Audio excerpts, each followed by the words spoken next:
Welcome to The Less Stressed Life, all about making this your time to feel freaking awesome about your life, health, and happiness. This podcast of The Less Stressed Life is hosted by Krista Bigler. Krista is an integrative registered dietitian nutritionist who specializes in reducing food-related stress, inflammation, and symptoms of food sensitivities. She brings over a decade of nutrition expertise and playing with her food to the table. From coaching, teaching, writing, and working within a major food company to behind the scenes for a health celebrity. To learn more, visit lessstressedlife.com.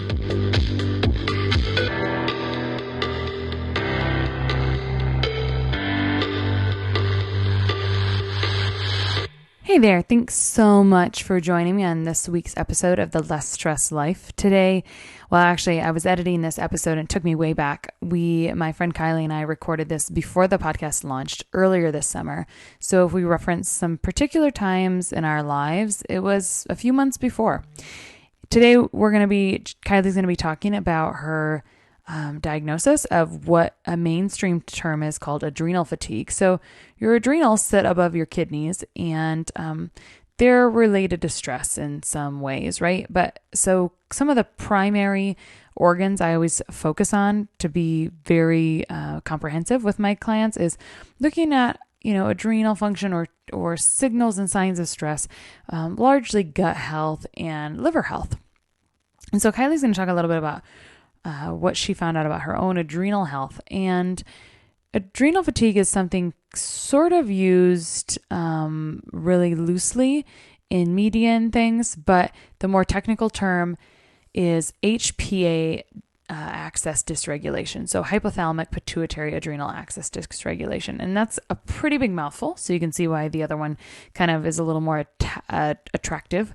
But I just wanted to differentiate that. If you are curious, you can kind of read more about it. It's not just a single pronged approach. There's multiple prongs to it. So this will be interesting to you if you know anyone that falls asleep pretty much standing up or just crazy tired.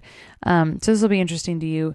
And she does mention how food is first. And anyway, we also talked about some food sensitivities. As you know, I focus in food sensitivities testing and just proper application of those, so we can kind of actually reverse those and heal those things. So you'll learn a lot today, I hope, or you'll enjoy Kylie's story a bit about being a shift worker in the oil fields and kind of what that did to her health and how she was able to lose some weight simply with sleeping. So off to the show. Kylie is an empowerment coach for women and the owner of Aloha Unveiled Transformational Coaching. She is the sweetest person. Let me just tell you that right now. Thank you. She loves working with premenopausal, high-achieving women who are used to getting high-performance results with ease but are currently struggling with low energy issues. That resonated with me so much. I think that so many people. So Kylie, you and I met, a few months ago already. We were in California. We both attended the same marketing conference, and we hung out a lot between sessions. And I just think your personality is so warm and wonderful, and you're the best candidate to be sharing your journey on the Less Stressed Life, because your journey is all about stress and how you lost 15 pounds by reducing your stress. So welcome, Kylie. Thank you. It's so great to be here. And yes, meeting people in person is what I love. I'm a total extrovert. So, seeing people online and chatting, that's cool. But meeting people in person, live, that's the best thing for me. So it was a pleasure meeting you as well. I know when we first talked, you shared a little bit of your personal story, and today we're going to learn a little bit more about that, and I know it's pretty incredible. And so what I understand is that you work in an industry that you have a high-stress job. You had a high-stress job, and you took some time off, but basically I think you were diagnosed with adrenal fatigue. So tell me what happened when you were first diagnosed with that. What did that look like? Did you know what it was, and kind of how that process played out? I've been living like this for a while. I've had low energy issues. I've been working a 12-hour rotating shift. So I work 2 weeks of days and 2 weeks of nights for 12 hours per shift since 1999. So that's a long time. About 18 years I've been working that shift. And my husband also is a shift worker. And so we work in the same industry, and I'd be coming home from work, and as soon as I would sit on the couch or sit in a chair anywhere to relax, I'd fall asleep, like, quick. And after this was going on for a couple of months, he's like, something's wrong with you.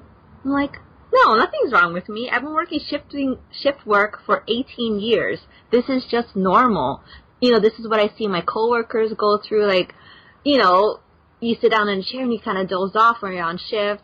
Like, don't let my boss hear that. But, because we're working so many hours and your circadian rhythm is all thrown off. So I'm like, no, this is just normal. I've been doing this for the last how many years? And he had to really convince me. I mean, I'm pretty healthy. I love paleo. I've been paleo since about 2008, before paleo was even like a thing, because I tested out like my food allergies and stuff because of my low energy issues. And so I've been kind of living healthily for a while. And he's like, no. Or he had to really convince me for about 3 months to actually go and see the doctor and get tested. Because he's like, you have something. I don't know what it is, but something's wrong with you. That's not normal behavior. So I was like, oh. So I went to the doctor, and we took about 7 vacutainers, or vials of blood, and he ran like this whole gamut of testing. I want to say like 30 things that he tested for. And what happened was, so I found out I had mononucleosis. I already knew I had candida issues. It's something I've been struggling with since 2008 when I first found out about it. I also found out about my thyroid issues in 2008, and I've been on hormone replacement therapy since about 2010, and that was when I was still in my early 30s. So I'm in my late 30s now. So I had all of these other things going for me, and then on top of that, he's like, oh, your cortisol levels are really low. And the normal person, so a normal person's low level is at 10. I was at 0.8. Wow. Yeah. And so he told me, oh, don't worry about it.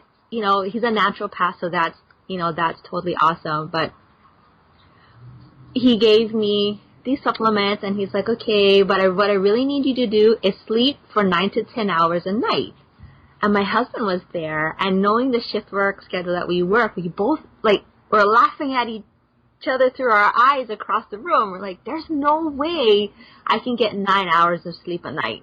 I was used to getting 4 to 5, and 6 was like, whoa, I had a good night of sleep, or a good day of sleep, depending what shift I was working. And I literally didn't know how I was going to get better. If this is what my doctor is telling me to do, it's physically impossible to do that on my work schedule. So he ended up taking me out, on medical leave. So I was off of work for about 3 months straight, just to get my body back to sleeping. But even though I had the time off, I wasn't able to sleep past 6 hours. I would always wake up, no matter if I slept early, late, whatever. I really had to learn how to hack my sleep. And I also found out that I had sleep apnea. I got my CPAP machine. And for those of you who don't know, a CPAP machine is something that keeps your airway open at night so that you don't cut up your breathing, so that you're, because what actually happens during sleep apnea is your airway gets cut off, and then your brain signals you to wake yourself up so that you don't die in the middle of the night while you're sleeping. Mm-hmm. And so I have a CPAP machine that keeps my airway open while I sleep.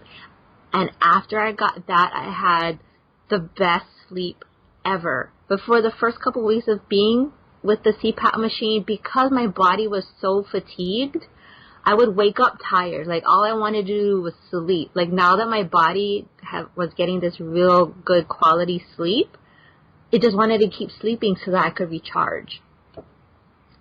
It's kind of like when your iPhone battery kind of gets wasted and you have to keep kind of charging it more often. Yeah. Because your lithium ion battery is getting to the edge of its life. You just kind of have to do a dump and recharge.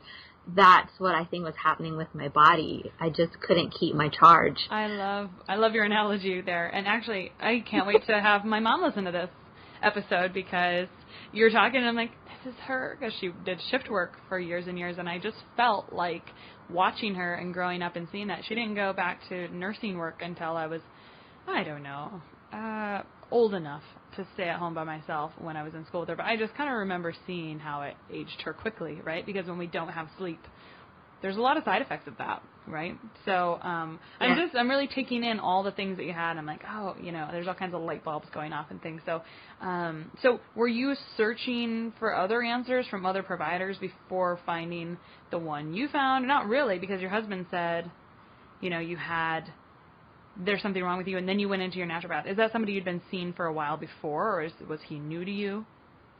No, so I had been seeing him since 2008, but how I ended up seeing him and changing over from, quote-unquote, Western medicine, regular medicine, to a naturopath is the energy. So I've been working shift work at this point for about 10 years, and my energy started to go. So I hit my 30s, and they say, like, after 40 is downhill. Like, my 30s, I went downhill because of all the shift work. I'm like, what's happening to my body? And I just couldn't get the energy going. And at that time, I got divorced in 2005, 2006. So high stress, newly single mom. Work stress was there as well.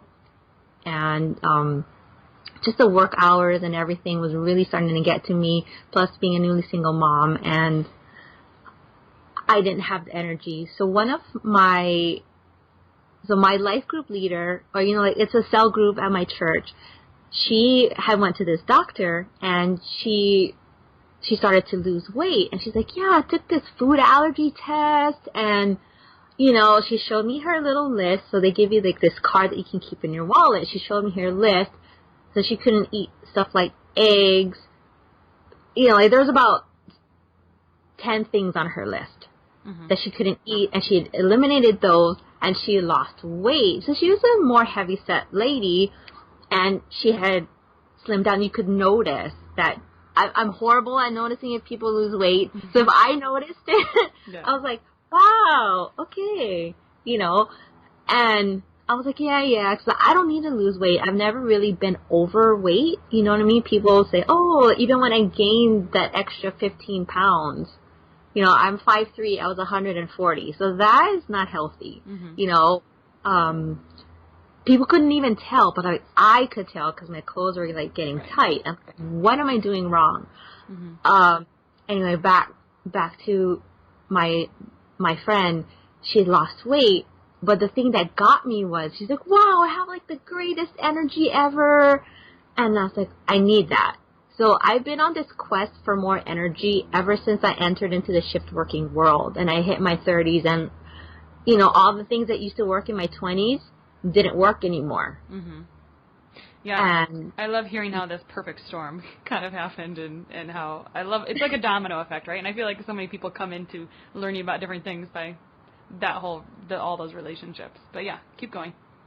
Yeah, and we, so I was like, yeah, give me the name of your doctor. So I went to see him. We did the blood test, and I found out I am allergic to 36 different foods. Are they anaphylactic? Are they allergies, or are they sensitivities? Do you have like an immediate reaction, like hives or something like that, or is it like chronic low-grade inflammation? Yeah, so it's IgG and IgA food sensitivities. Yeah. Yep. Okay. Gotcha. You're speaking my language a little bit. So cool. So you had the candida going on, you had the thyroid stuff going on. Were you already working on things like that before? No. Really. Okay, yeah. So no, I had no idea. So you, after you got the sleep, the CPAP machine. So, is that something that you're still using? So the CPAP machine, I'm used to using something on my face because of the industry that I work in. So I use a respirator and things, and so it kind of feels the same to that. So it's not a real hassle for me to use it. So yeah. you're getting this best sleep ever. You were no longer waking up tired. How long did that take? You know, you finally, at what point were you able to get the CPAP machine, start sleeping well, and then when did you really start noticing that difference where it's almost like you got a new battery? It actually didn't happen overnight. I mean, of course, we want everything to happen like, yay, magic. It took a lot of effort and finding what worked for me. My sleep hygiene habits, the right CPAP adjustments, the right supplements to induce sleep and reduce stress, and changing how I react to stress, basically. Because I really needed my cortisol levels to change. And once my cortisol levels started coming back up, I didn't feel like I was getting drugged through the dirt every day. And the biggest thing for me, and I notice it now when I can compare what it's like to be like fully awake, fully clear, and then when I start hitting like some of that brain fog that I used to have, I'll tell people that I can't believe I used to drive with this brain fog. So I know what I'm feeling today, and I can't believe this is what I used to live like every single day in this brain fog. Like I can't think, I can't concentrate. You know, I'm forgetting things all the time. So now I know when I'm slipping into a low energy cycle and how to get back from that. Actually, I never thought I was going back to my job because I thought I was too sick and the shift work was the thing that was really killing me. And I was really trying to do this entrepreneurial thing. And I mean, let's be honest here. Now that I've gone back to work and I'm getting a steadier paycheck, I've talked to some of my entrepreneurial friends. They're like, wow, you look amazing. What happened? I was like, well, I went back to work. And they're like, the same job that got you sick? I'm like, yeah. And they're like, but you look better than you were when you're doing your entrepreneurial stuff. I'm like, because I mean, to be honest, when I was working the entrepreneurial life, you know, the hustle lifestyle, I think I was working like 16-hour days. Yeah. You know, because you wake up. I live in Hawaii, so my time zone is really off. So I have to wake up super early, and then I'll sleep late because I'm working on my own stuff. And, you know, still getting the 6 to 7 hours that I need for me to recharge. But now that I've cut out like all these extra commitments and like really setting up good boundaries since I went back to that 12-hour shift, that was like my most recent light bulb moment, was setting boundaries is huge. Yeah. Like not just, you know, like if somebody needs something, hey, you know, yeah, I can or cannot. And I don't feel bad anymore for saying no because I'm protecting my health. Right. And I didn't value my health. I mean, as much as I was a health coach or whatever, you know, in the health coaching industry, as an entrepreneur in the health coaching industry, let me rephrase, you know, it's all about, okay, hustle, get more clients, and exercise more, eat better. It's like, dude, I was doing those things, and then some. And I was so wasted trying to exercise more and eat less. I mean, of course, I was eating the things I was supposed to eat that I wasn't allergic to, but the exercising more and exercising wrong was actually what was keeping me stuck and not getting me to my best energy level. So I had to really adjust how I worked out and when I worked out and really understand my high energy times of the day and when are my low energy times of the day, and kind of adjust my schedule around my energy. Here's so many nuggets here. First off, your self-awareness was huge, right? Just the fact that you kind of found what was working for you through trial and error. Second, I love that you said, you know, eating less or, you know, the right things but exercising more wasn't working. And I think that's a relevant point for our listeners is that, you know, not exercising is not good for us, but over-exercising, whatever that might be for us, exercise increases some cortisol levels or increases stress. So depending on what your situation is and whatnot, yeah, you're right. And we know that, just eating less and exercising more is not the recipe for success. I mean, we can get some short-term success. I mean, there's different ways to go. There's different ways to do this to get to the same point, but that doesn't work for a lot of people, and people are finding that. And I know that's like part of how you help people. You help people that used to get results, and then they kind of get to that stuck place. So I just loved all those pieces, and I also loved that basically you went back to the same work, but you found that because you're managing everything so much better and differently, it's not the issue it once was. And I just love the boundaries that you set. Oh, the other piece that I was going to mention was that you said, when you're doing entrepreneurship, you're kind of hustling. And there's those different schools of thought, right? And it really feels exhausting when you first get started because you're trying to figure everything out. And then sometimes when you find your groove, it's kind of like, I feel like maybe you're in your groove because you're finding this happy place for you, and you don't want to feel like your brain is engaged, and you're exactly right about these boundaries. I love, love, love that. So I just wanted to share. I just want to reiterate all the things I loved that you were just saying. Let's talk about the result of this. So you had probably a good month. I don't know how long you were off of work, where you were really working on sleeping and improving your sleep and improving your cortisol levels. Was that a few months that you were working on that specifically? Actually, it was over a year. Oh, wow. Yep. I think that's good to know, because people have to know, like, that healing is a journey and figuring that all out for sure. And so what was kind of the result? I know that you lost some weight based on it. So you gained like 15 pounds because of some stress, you say, right? And so you can tell me, a little bit more about that, but then you had lost it. So tell us more about some of the results that came out on the other end as you healed. Being in a job where we have to troubleshoot processes and technology, I'm all about troubleshooting and, looking back at things that happened. And so my take on it was, right, first I got the diagnosis of mononucleosis. So I had to actually cut that out. So I had to kill the mono in my body because my body was under this chronic inflammation response. So once I cut out the mono, then things started to get better. My thyroid started behaving better, and without the increased inflammation, then the adrenals were able to kind of relax as well and able to produce the cortisol how it's supposed to be producing. So I think that's what happened. And because I had a whole gamut of issues going on, I had to tackle one at a time. I mean, of course they're all happening all in the same space, but first target was get rid of the mono, get rid of the source of inflammation. Because if you're not getting rid of the source of inflammation, you're just putting a Band-Aid over it. I could keep taking thyroid supplements, right? I could keep taking adrenal supplements. You can. And if that's not your issue, you can keep taking your high blood pressure medication or cholesterol medication. You can keep doing that. And that's up to you, but for me, I wanted to get to the root of the problem so that I wasn't dependent on some medicine or some supplement to keep me going. Mm-hmm. Yeah, you're speaking to this common thread that I talk to people about all the time.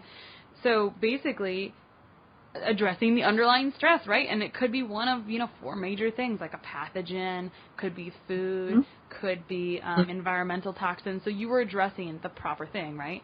And before you were doing the rest, because otherwise, you'll just keep chasing your tail. And that's why some people don't get better, because they have an underlying stressor that they haven't addressed. And I just love that. I love that was your thing. And you're talking about healing one thing at a time. Yeah, I resonate with that so much, because you're an onion. It's a process, and you really have to, your body can only handle so much stuff at a time, and you really have to do it in priority, right? Like, you can't just hit it all with 20 supplements and expect things to be better. You have to actually take all that work on the front end, and be strategic. And I just love being, it sounds like you do too. You just love being strategic. Like, let's take out all the pieces. Let's put these puzzle pieces at the top, because we know that that's the most important. That's in the R phase of integrative medicine, right? Removing those initial stressors. And so sounds like, that was your peeling back the onion. And I'm going through that right now myself. I'm still working through my own healing. It's been fun. It's been hard, as you know, but it makes you such a better provider, because if you've been living it and undoing the layers on your own, I kind of light up when I go through a phase, and I'm like, yes, I'm in this phase now. Like, right? I'm in this phase of onion, and it just makes me so happy because I'm able to see how long it can take, and it helps us better support our clients. I just love it. So, how about right? So you lost the weight. I think you were talking more. You cut the mono out. You know, the thyroid got better, and you were working on the sleep. Was there other pieces to that as you unlayered? Well, the number one issue is always food. And for me, gluten, sugar, and dairy are the top 3 things that will set me off. Mm-hmm. Yeah. I know you were asking earlier, so I do have a slight physical reaction when I eat gluten. So I'll get itchy in my mucosal membranes, and like my skin will start to like tingle or itch. Mm-hmm. So that's when I know I've overdone it on the gluten. Because, you know, since I've healed, I can tolerate some gluten. Right. And I'm like, oh, that didn't really do much. Like, let's have some more. Like, oh, relapse. Yeah, I know exactly what you mean.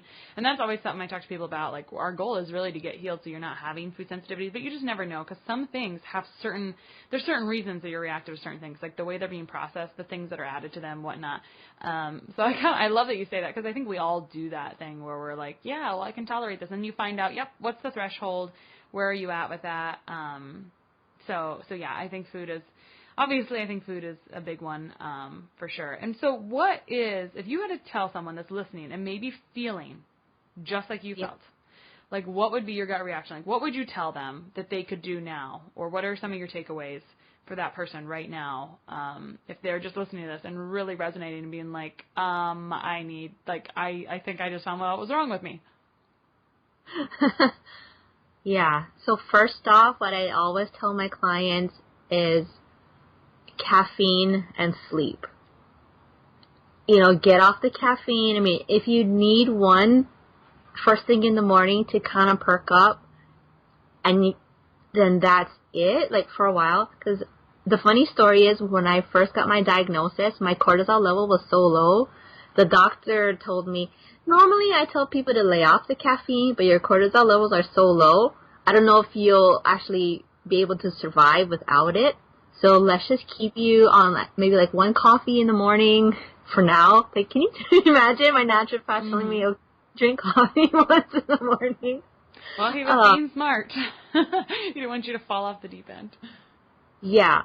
So then once the supplements started kicking in, and I was getting the proper support, then I kind of weaned myself off of coffee. I mean, I do give in because I love coffee. Who doesn't love coffee? But you know, I do it in moderation, and definitely not past lunchtime.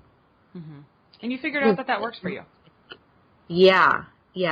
So, because there was one of my coworkers that came up to me, and funny thing, they don't know that I do this health coaching thing at all, but he's having issues with sleeping, and I'm like, hey, bud, you know, because I see how much caffeine he drinks. You know, he drinks a large coffee in the morning, then a Monster, and, you know, more Monsters in the afternoon. And I'm like, if you could lay off the caffeine, you could probably sleep better. But it's that cycle, that caffeine, too much caffeine, can't sleep at night, and you're just chasing tail. And once you get off of that crazy cycle, it'll be hard in the beginning, but try to taper off the caffeine so that it doesn't hinder your sleep at night, and you should feel better rested in the morning and be less reliant on caffeine, and, you know, your body can repair and heal itself at night while you're supposed to be sleeping.